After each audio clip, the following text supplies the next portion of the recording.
Libéré de prison en mars 202, Christian Quesada vit désormais reclus. Condamné pour corruption de mineurs et détention et diffusion d'images pédopornographiques.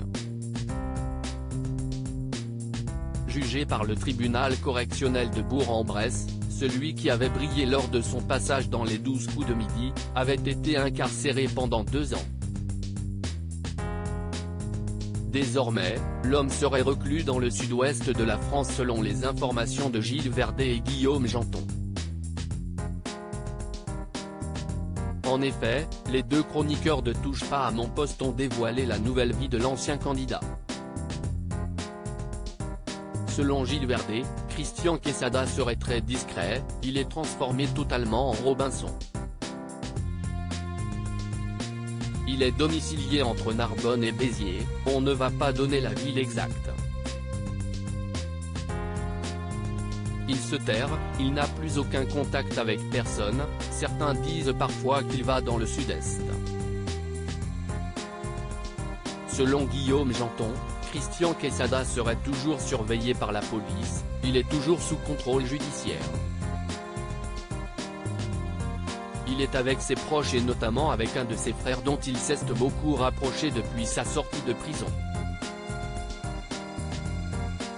Il n'a fait évidemment aucune apparition publique depuis 2019. Il a interdiction de publier un livre ou un film depuis sa sortie de prison.